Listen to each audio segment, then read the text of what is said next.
This is a continuation of a lecture. A 4.1 Myth of America is the first part. This is the second part.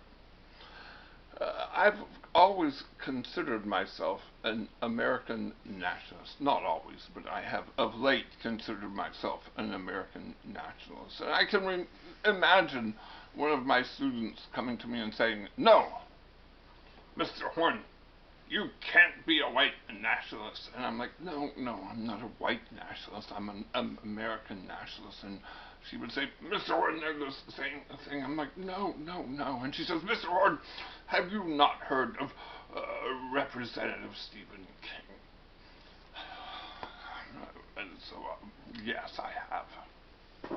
So there's a representative, a Republican representative from Iowa, named Stephen King. He's this old man. He's 70 years old. He was a businessman, and then he retired and he became a representative. And he says all sorts of bad stuff all the time. And he said some bad stuff just this year. So bad that finally, because the Republicans usually just ignore him, but the Democrats, he said something about white nationalists and white supremacists, and the Democrats said, "Aha, see, you Republicans are all like this." So there was a vote, and they decided to fire him from Congress.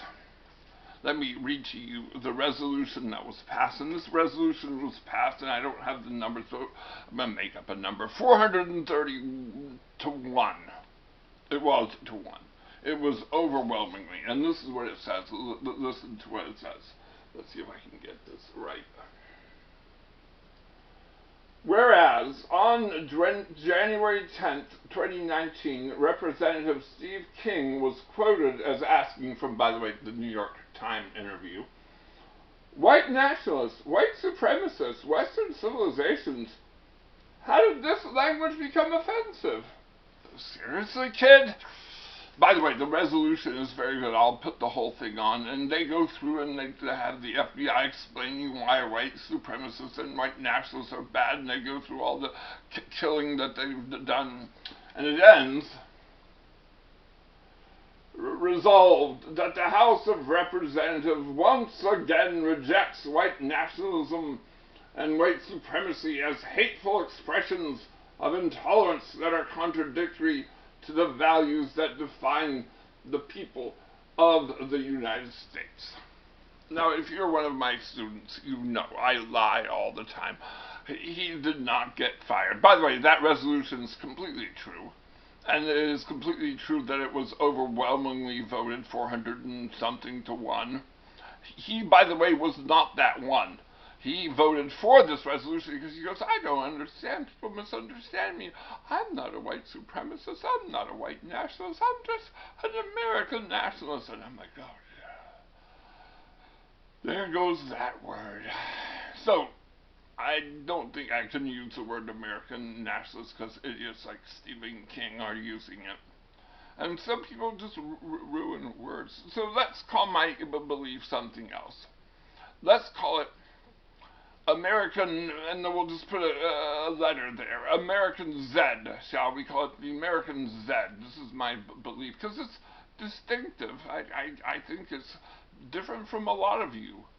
And I've thought, this is my $1 million idea, I'm going to have a survey of questions, 15 or 20 questions, and as you answer them, it'll tell you whether you're a Z-head or not. I have a couple of these questions all ready to go. Ready? Now, you have to answer these questions. And you should go with your gut response. And remember, you have to answer one or the other. So, first question. On your gravestone, we're going to have this big marble obelisk.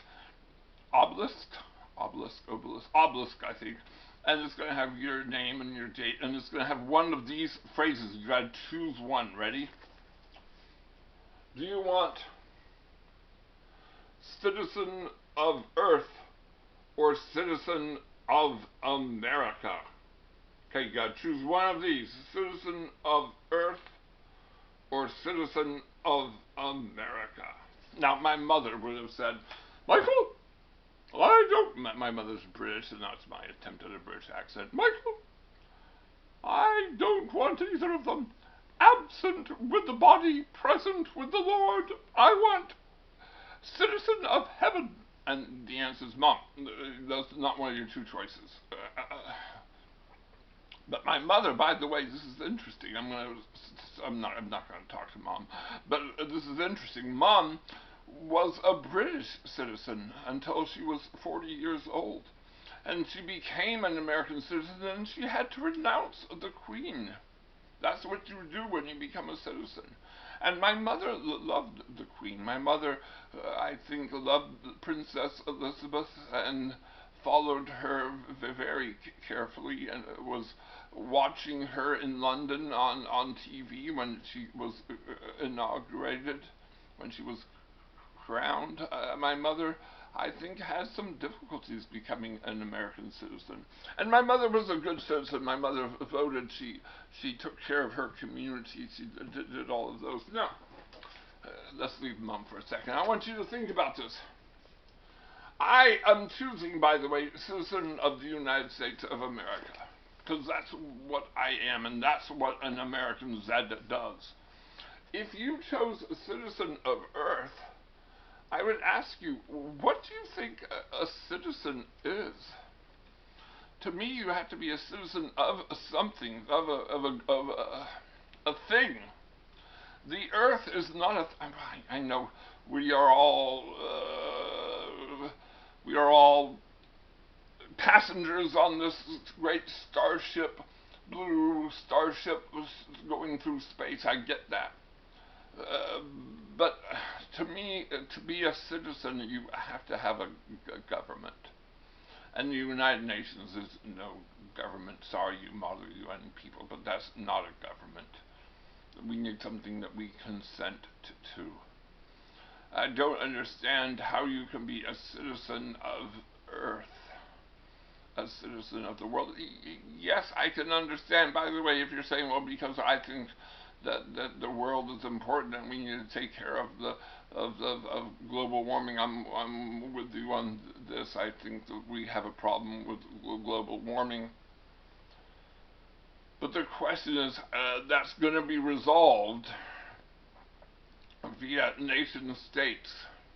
And I'm sorry, if you go to Brazil and say, hey Brazil, the Amazon jungle does not belong to you, it belongs to the earth. Or if you go to Indonesia and say, hey Indonesia, the jungles of Borneo do not belong to you, they belong to the earth. And the answer is, no. They belong to those nations, and yes, they shouldn't be burning them, we say. Of course, if I was an Indonesian, I would look at America and say, oh, really? So you chop all your trees, your ancient growth from Michigan and Wisconsin and the redwood trees from California, and after you've done that, you come to us and say, quit doing it. And of course, the answer is, well, yes, of course, we're hypocrites. But to me, a citizen is someone who has responsibilities and obligations, and they also get things from their government. I don't understand how you can be a citizen of Earth, because there is no government. Now, some of my friends are big Star Trek fans, and they would like to have a federation, right, that rules the Earth. Well, that's not happening for a while, kids. Okay, let's go to the next question.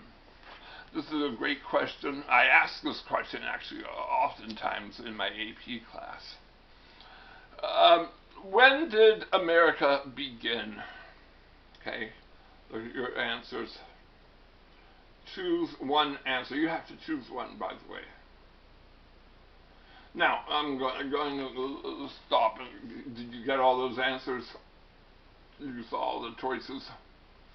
1492. Let's say you choose 1492, and I think, oh, okay.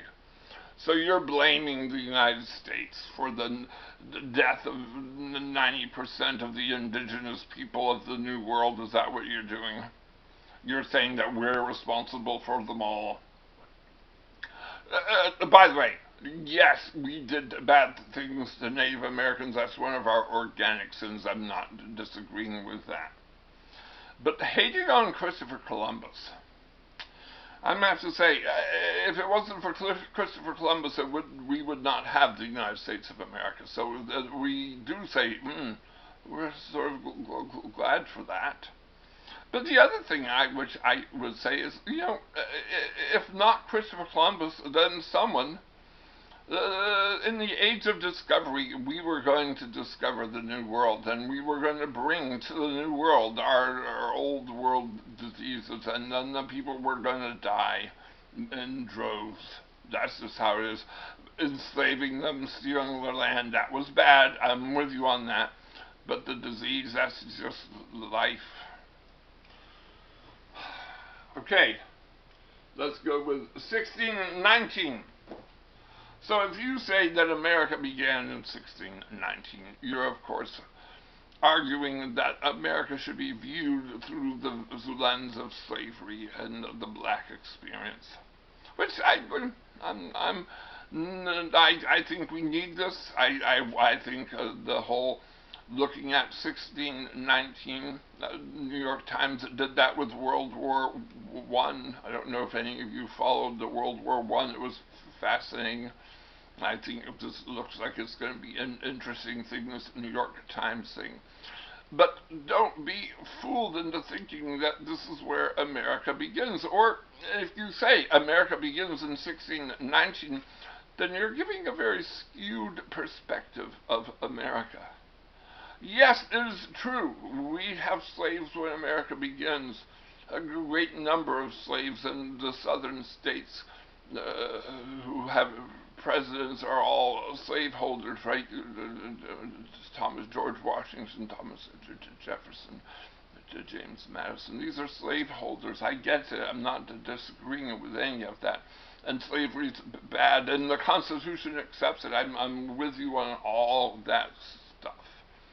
I'm just saying America is more than that.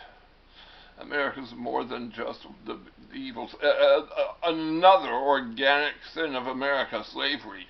And I think we should teach a whole semester of it in high school. I'm with you 100% on that.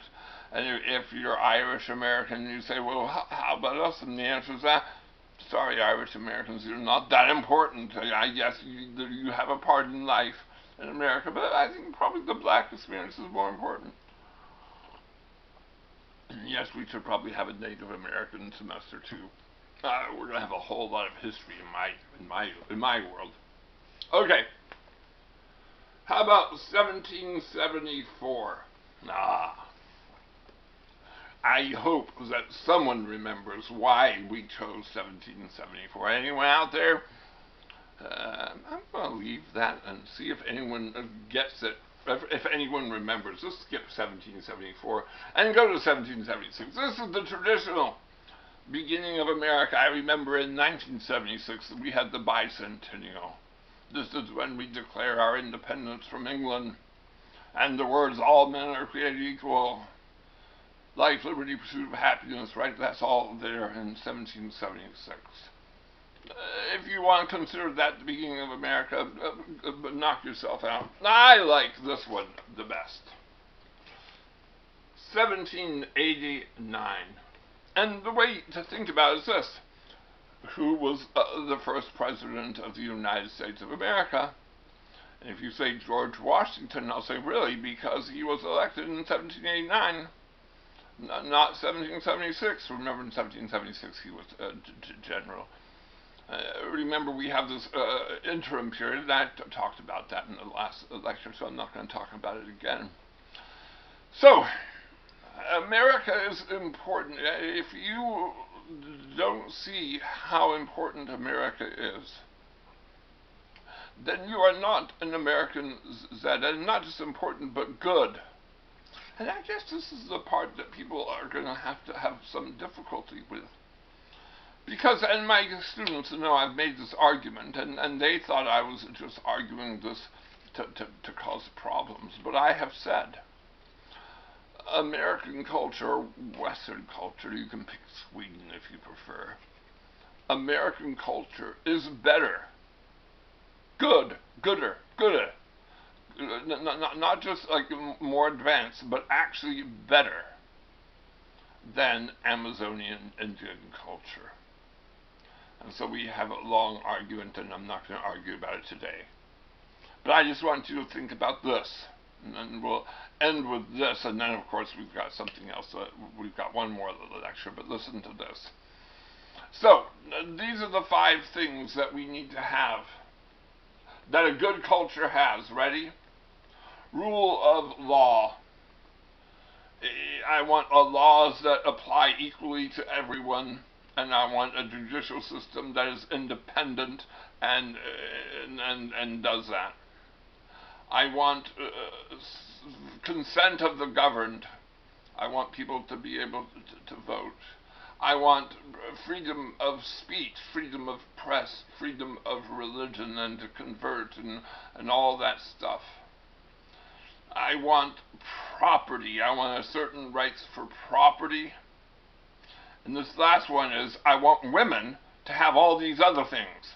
I want women to vote. I want women to have property and do what they want with the property. If you don't have those 5 things, there's something wrong with you. Saudi Arabia, there's something wrong with you. You're not as good as America, because you don't have those 5 things. You are bad, and we are good. Now, if you want to complain about those 5 things and say, Mr. Horne, there's not real, some people don't get to vote, I'm not going to argue about that. This is an ideal. These 5 things are an ideal. I'm just saying we're closer to the ideal than Saudi Arabia is. And here's the question. What country do people want to go to? I would argue the United States of America. People are not moving to Saudi Arabia. Some people are, but not many. I think America is the land of opportunity. We are the place where people want to come to. Now the question, and this will be, of course, next lecture, should we take people, all the people who want to come? What does it mean to be a citizen? How do you become a citizen? What should we do with immigrants and immigration? So sit tight and we'll give you that lecture next time.